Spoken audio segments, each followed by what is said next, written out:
এটা আমরা দেখছি এমন একজন গোপাল ঠাকুর যে নাড়ু গোপাল বা যে লাড্ডু গোপাল দেখে আমরা অভ্যস্ত, সেই লাড্ডু গোপাল বা নাড়ু গোপালের থেকে কিন্তু একদমই আলাদা। কারণ এই গোপাল ঠাকুর বসে আছেন ঘোড়ার পিঠে। গোপাল ঠাকুর ঘোড়ার পিঠে বসে আছেন, এটা কিন্তু আমরা কখনো দেখিনি। বিশেষত হচ্ছে বাচ্চাদের উপরে, বাচ্চা যে হয় ও বাচ্চাদের উপর বেশি। মানে নিঃসন্তান দম্পতি এই মন্দিরে আসে কি সন্তান লাভ করবেই? মানে পাঁচগোপাল মন্দিরে কেউ এলে খালি হাতে ফিরে যায় না। যেটা তোমার ইচ্ছা, যেটা তোমার মনের ইচ্ছা করতে পারবে তখনই, যেটা তোমার মনের ইচ্ছা, হয়তো ব্যবসারে হয়তো বাচ্চা কাচ্চা হয়নি, সব বিষয়।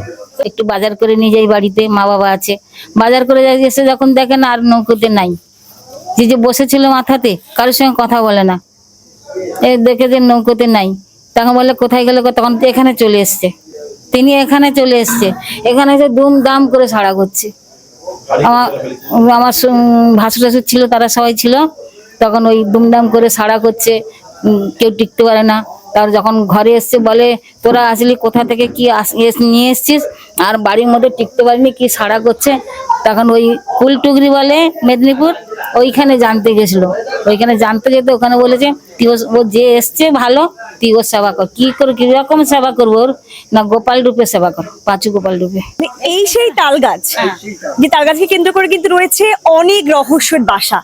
দেখতে পাচ্ছি তাল গাছের মধ্যে রয়েছে কিন্তু বহু বাচ্চাদের খেলনা এবং বহু পুতুল সাজানো আছে। মনে করা হয় এই তাল গাছ যদি কোনো মানসিক করা হয় পাঁচু গোপালকে, তারা কিন্তু পাঁচু গোপাল কখনো তাই খালি হাতে ফেরান না। আচ্ছা, যেহেতু উনি বাচ্চা মানে ছোট বালক হিসেবে পূজিত হন এখানে, তো বাচ্চারা যেন পুতুল নিয়ে খেলতে ভালোবাসেন, সেই উনাকে সেই দান স্বরূপ পুতুল দেওয়া হয়। যতটা শুনেছি, মানে দিদা গল্প করতো যে নাকি এমনও হয়েছে যে গাছে তুলে দিয়েছে, 2 দিন 3 দিন গাছে তুলে বসে আছে, সেখানে খাওয়া দাওয়া নেই, অথচ মানুষ সুস্থ দিব্যি, আবার তাকে নামিয়ে দিয়েছে। অলৌকিক কিছু ঘটনা আছে। তাদের বাচ্চা বাচ্চা হয় না, ওদের কার ছেলে অসুস্থ হয়েছে, যার জন্য মানসিক করে রোগের যিনি শুধু বসন্ত নয়, 64 রকমের রোগ আছে, সেই 64 রোগের উনি দেবী, রোগ জননী উনি। আচ্ছা, কোনো করাত নেই তাল গাছে, তাহলে কোনো করাত নেই, উপরে পাতা দেখুন, খেয়াল করুন, কোনো করাত নেই। করাত নেই বলতে যদি একটু বলেন। একটু তাল গাছে আমাদের কাঁটা কাঁটা থাকে তো, আচ্ছা, ডালে দেখুন হবে। তাহলে এমন এক তাল গাছ যে তাল গাছে কিন্তু কোনো কাঁটা নেই, কাঁটাবিহীন তাল গাছ, এটা কি করে সম্ভব?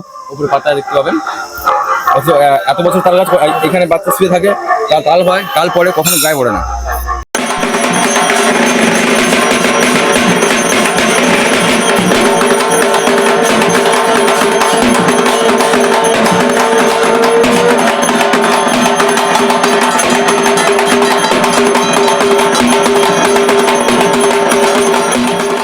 লড়বড়ে আজ আপনাদের নিয়ে এসেছে এমন এক মন্দিরে, যেই মন্দিরে নিঃসন্তান দম্পতি এলে সন্তান খুঁজে পায়, যে মন্দিরে অবস্থিত ম্যানগ্রোভ অরণ্যের মাঝে মৌসুমী আইল্যান্ডে। মৌসুমী আইল্যান্ডে বেড়াতে এলেও কিন্তু অনেকেই জানেন না এখানে কিন্তু রয়েছে এক অজানা রহস্যময় পাঁচু গোপাল মন্দির। আজকে সেই মন্দির দেখাবো এবং শোনাবো এই মন্দিরের অজানা রহস্যময় ইতিহাস। আসুন।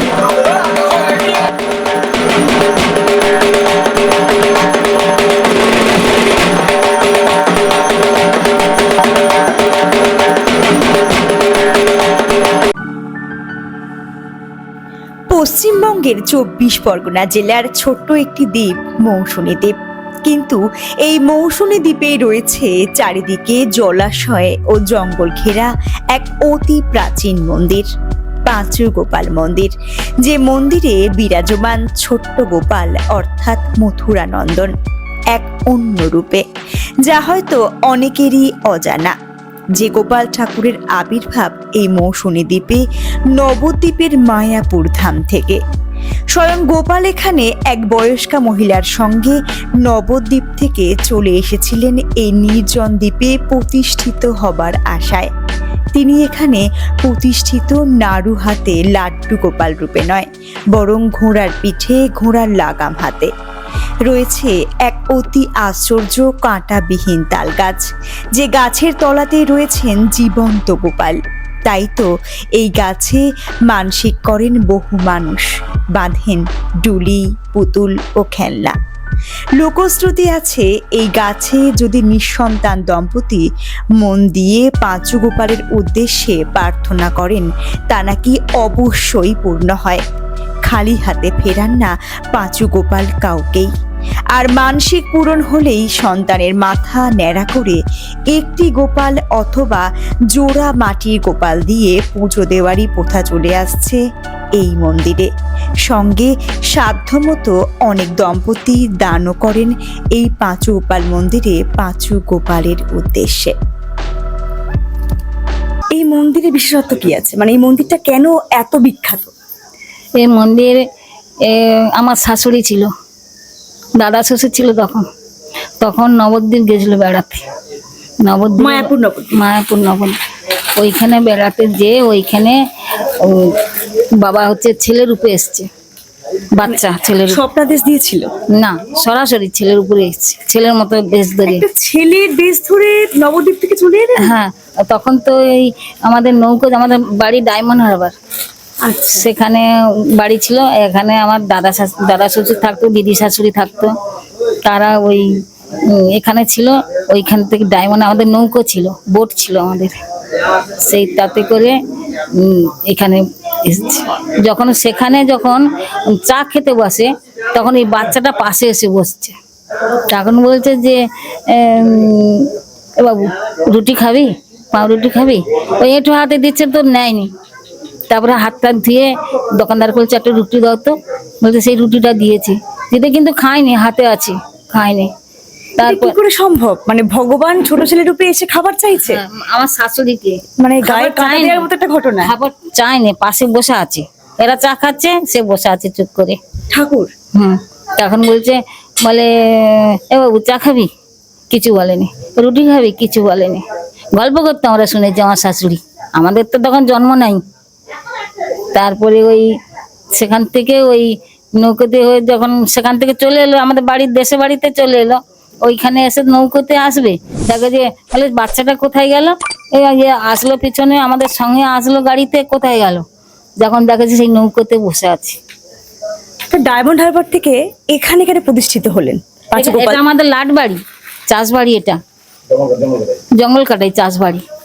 এখানে আগে শীতলা বিশালক্ষী, আগে নাকি বাঘ থাকতো জঙ্গলে, শীতলা বিশালক্ষী পুজো হতো। তারপরে বাবা আসতে ওই এখানে বাঘ থাকলে তো বনদেবী পুজো হয়, তাহলে এখানে বিশালক্ষীময় পুজো হয়। আমার দাদা শ্বশুর বলছিল এখানে ঠাকুরের নামে মাটি ফেলো, বিশালক্ষী মন্দির হবে। সেই বিশালক্ষী মন্দির, শীতলা বিশালক্ষী মন্দির এখনো। এই মন্দিরের বিশেষত্ব কি রয়েছে, মানে কেন এই মন্দির এত বিখ্যাত সকলের কাছে? পাঁচু গোপাল বিখ্যাত। ও যখন ওই এসে চলে আসলো, এসে বাগডাঙ্গা বাজারে উঠেছে, সেখানে উঠে দেখে যে বলে একটু বাজার টাজার করি, অনেকদিন চলে গেছি, একটু বাজার করে নিয়ে যাই, বাড়িতে মা বাবা আছে।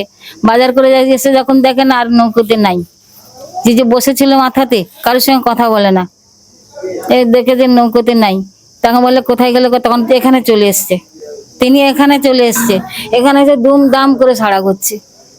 আমার ভাসুর টাসুর ছিল, তারা সবাই ছিল, তখন ওই দুমদাম করে সাড়া করছে, কেউ টিকতে পারে না। তারপর যখন ঘরে এসছে বলে তোরা আসলি কোথা থেকে, কি নিয়ে এসছিস? আর বাড়ির মধ্যে টিকতে পারিনি, কি সাড়া করছে। তখন ওই কুলটুগরি বলে মেদিনীপুর, ওইখানে জানতে গেছিল।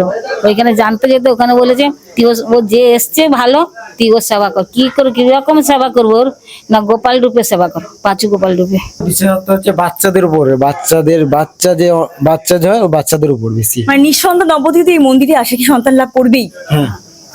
মানে পাঁচু গোপাল মন্দিরে কেউ এলে খালি হাতে ফিরে যায় না। যেটা তোমার ইচ্ছা, যেটা তোমার মনের ইচ্ছা করতে পারবে তখনই, যেটা তোমার মনের ইচ্ছা, হয়তো ব্যবসারে, হয়তো বাচ্চা কাচ্চা হয়নি, সব বিষয়। তুমি ভক্তি করে ডাকবে, তোমার আমরা বলতে পারবো না যে হবে। আচ্ছা, অতীতে কোনো ঘটনা কিরকম আছে যে পাঁচু গোপাল ঠাকুর এমন কিছু ঘটিয়েছে, অলৌকিক ঘটনা, যে মানুষ সে বারবার ছুটে আসছে এখানে? উনি কিছু একটা দিয়ে গেছে, সেটা হয়তো খারাপ হয়ে গেছে বা নষ্ট হয়ে গেছে, ওনার কাছে যাবে, কেউ ওনাকে বলবে তুই আমাকে এটা ঠিক হয়নি, তোমাকে দে। হয়তো কেউ একটা জিনিস ভুলে গেছে, তাকে মানসিক করে ভুলে গেছে, হ্যাঁ ভুলে গেছে, তাকে আবার এখানে বলবে তুই আমাকে এটা নিয়ে এটা দিবি, দিস নি কেন বলবে। আচ্ছা, একটু ঘুরে দেখবো মন্দির চত্বর। যদি আপনারা একটু আমাকে একটু পরিচয় করিয়ে দেন কোন ঠাকুর? এই তো পাঁচু গোপাল, এটা হচ্ছে আচ্ছা, ইনি পাঁচু গোপাল। আচ্ছা, আসলে ইনি আসলে গোপাল ঠাকুর, তাই তো? কিন্তু গোপাল ঠাকুরকে আমরা যেরূপে দেখি অভ্যস্ত, তিনি কিন্তু গোপাল ঠাকুরকে তো কখনো আমরা দেখিনি। গোপাল ঠাকুর আমরা জানি কি নাড়ু হাতে বসে থাকেন, তো এখানে গোপাল ঠাকুর বসে আছেন ঘোড়ার উপরে। ব্যাপারটা হচ্ছে দুর্গার যেমন অনেকগুলো রূপ আছে, সেরকম ভাবেই ঠাকুরের বিভিন্ন সময় বিভিন্ন রূপে এসছে, বিভিন্ন সময় এসছে। এবারে এখানে যে পাঁচু ঠাকুর, সেই সময় যে স্বপ্নাদেশ কিংবা সেই সময় যে যে ভাবধারা যে সময় তৈরি হয়েছিল, তখন এই রূপে তিনি দেখা দিয়েছিলেন, যেই কারণে এই রূপটা এখানে গঠিত হয়েছে। আচ্ছা, তাহলে এটা আমরা দেখছি এমন একজন গোপাল ঠাকুর যে নাড়ু গোপাল বা যে লাড্ডু গোপাল দেখে আমরা অভ্যস্ত, সেই লাড্ডু গোপাল বা নাড়ু গোপালের থেকে কিন্তু একদমই আলাদা। কারণ এই গোপাল ঠাকুর বসে আছেন ঘোড়ার পিঠে। গোপাল ঠাকুর ঘোড়ার পিঠে বসে আছেন, এটা কিন্তু আমরা কখনো দেখিনি। আমরা দেখেছি যে বিভিন্ন দেবতারা বসে থাকেন বিভিন্ন প্রাণীর উপরে, কিন্তু গোপাল, যিনি ছোট্ট লাড্ডু গোপাল, তিনি লাড্ডু হাতে না বসে উনি কিন্তু হাতে বসে আছেন। ওনার হাতে কি আছে? এটা ওটা হচ্ছে ঘোড়া যে আসে না, ঘোড়ার যে চাবুকটা। আচ্ছা, তাহলে পাঁচু গোপাল ঠাকুর এখানে বসে আছেন ঘোড়ার চাবুক হাতে, এবং তার বাঁ হাতে রয়েছে ঘোড়ার লাগাম, এবং সে কিন্তু ঘোড়াকে বয়ে নিয়ে, মানে ঘোড়া ওনাকে বয়ে নিয়ে যাচ্ছে। এটা কিন্তু সত্যি আমার জীবনে দেখা একটা অন্যতম একটা অনন্য সুন্দর মন্দির। আর যদি অন্য ঠাকুরদের সাথে একটু পরিচয় করিয়ে দেন। এটা জোড়াসুর, জোড়াসুর। শীতলার যাকে বলে মন্ত্রী পুঙ্গ যাকে বলে আর কি। আচ্ছা, এটি হচ্ছে ঘণ্টাকর্ণ। ঘণ্টাকর্ণ। ঘণ্টাকর্ণ, ঘণ্টাকর্ণ কোন দেবতা যদি বলে? শীতলার। শীতলার স্বামী। আচ্ছা, বেশ। পরবর্তীতে ইনি হচ্ছে বিশালাক্ষী দেবী, মা বিশালাক্ষী। মা বিশালাক্ষী দেবী। আচ্ছা, উনি হচ্ছে শীতলা রোগ জননী, শীতলা দেবী রোগের বাহিত হয় উনি। হ্যাঁ, আচ্ছা, উনি হচ্ছে দাসী, মানে বসন্ত রোগের যিনি শুধু বসন্ত নয়, 64 রকমের রোগ আছে, সেই 64 রোগের উনি দেবী, রোগ জননী উনি। আচ্ছা, বিশালাক্ষী মা জানি আমরা যে সুন্দরবন অঞ্চলে, মানে ম্যানগ্রোভ অরণ্য অঞ্চলে যেখানে বাঘ দেখতে পাওয়া যায়, সেখানে কিন্তু সেটা বনদেবী বিশালাক্ষী, বনবিবি। হ্যাঁ, তো তাকে এখানে মা বনবিবি বিশালাক্ষীকে এখানে মানে এই মৌসুমী আইল্যান্ডের এই জায়গাতে হঠাৎ পুজো করার কি রহস্য? শুধু এই জায়গাতে নয়, আমাদের এই ফ্রেজারগঞ্জ কিংবা আমাদের টোটাল দক্ষিণ 24 পরগনা, এমনকি কলকাতাতেও বিশালাক্ষী দেবী পূজিত হন। শুধুমাত্র যেটা বনে পূজিত সেটা বনদেবী বিশালাক্ষী। এছাড়াও আমাদের বিশালাক্ষী দেবী শাস্ত্র মতে একদম কথিত আছে যে বিশালাক্ষী দেবী বর্ণিত হয়, পূজিত হয়। আচ্ছা, বেশ। তাহলে পরবর্তীতে রয়েছে শীতলা দেবী, মা শীতলা। আচ্ছা, সমস্ত রোগের জননী, সমস্ত রোগের জননী উনি, মানে 64 রকমের রোগ আছে, 64 রকমের বসন্ত, এই যে বসন্ত। আমার নিজের গৃহেও মা শীতলা আছে, কিন্তু আমি সত্যি জানতাম না যে 64 রকম। হ্যাঁ, 64 রোগ আছে, রোগের পুজো আছে, সেই রোগের জননী হচ্ছে উনি বিশালাক্ষী।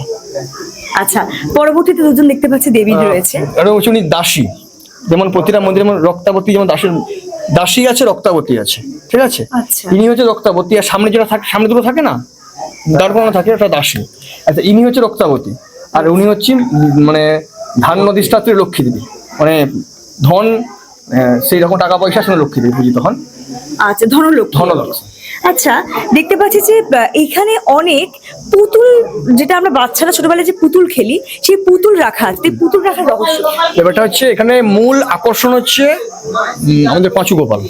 আচ্ছা, যেহেতু উনি বাচ্চা, মানে ছোট বালক হিসেবে পূজিত হন এখানে, তো বাচ্চারা যেন পুতুল নিয়ে খেলতে ভালোবাসেন, সেই উনাকে সেই দান স্বরূপ পুতুল দেওয়া হয়। আচ্ছা। আমি যেহেতু গোপাল ঠাকুর আসল নাড়ু গোপাল বা লাড্ডু গোপাল যেটা আমরা বলি, গোপাল ঠাকুর মানে তো অনেক ছোট বাচ্চা, মানে বলো ছোট বাচ্চা হচ্ছে কোনো ধাম বিখ্যাত হতে গেলে অলৌকিক অবশ্যই কিছু থাকতে হয়। সেরকম ভাবেই এখানে নিশ্চয়ই কিছু অলৌকিক আছে, যে কারণে এতখানি বিখ্যাত হয়ে আছে এখানে। ব্যাপারটা হচ্ছে, ধরো কেউ একজন মানসিক করেছে, সেটা ধরো তার কোনো কারণে বিস্মরণ ঘটে গেছে, মনে নেই, তো ঠাকুর কি করেছে, উনাকে স্বপ্নাদেশ দিয়েছে যে আমার এখানে পুজো দিতে হবে। সেই করতে করতে একটা বিখ্যাত জায়গায় চলে এসেছে এই জায়গাটা। আমি যতদূর শুনলাম যে নিঃসন্তান দম্পতি এখানে এলে সন্তান লাভ করে। এছাড়া কোনো দুরারোগ্য ব্যাধি বা এমন কোনো কিছু বিষয় যেটা হয়তো এখানে ঘটেছে, মানে একটা তো উদাহরণ দেন, মানে নাম না উল্লেখ করে।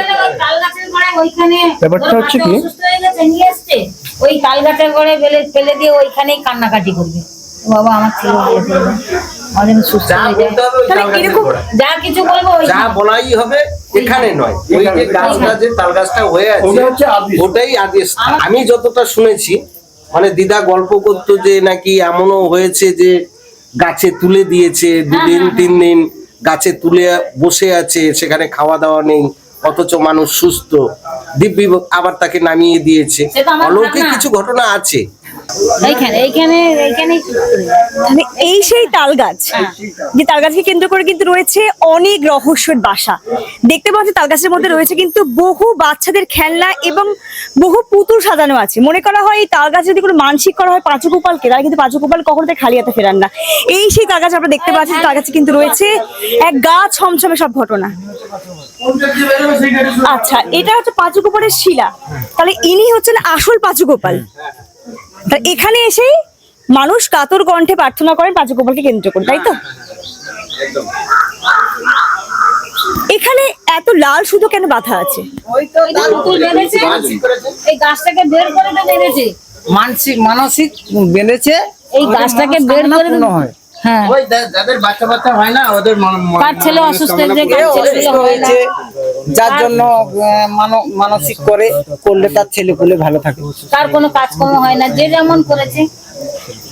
আচ্ছা, এই যে তাই তাল গাছে দেখতে পাচ্ছি অনেক পুতুল বাঁধা আছে, তো পুতুলগুলো শুধুমাত্র বাচ্চা মানে ঈশ্বর আমাদের সন্তান পেয়েছে বলেই বাঁধা আছে? এ অনেকের অনেক রকম সমস্ত মানসিক করে। যদি একটা উদাহরণ বলেন যে মানসিক পূর্ণ হয়েছে এবং তারা এসে এখানে তার কাছে বেঁধে দিয়ে গেছে। হ্যাঁ, না পূর্ণ হয়ে গেলে তখন পুজো দিয়ে এটা খুলে দিয়ে যাবে। এই যে বিশ্রাম ঘরটা দেওয়া আছে, আচ্ছা, ডোনেট করেছে।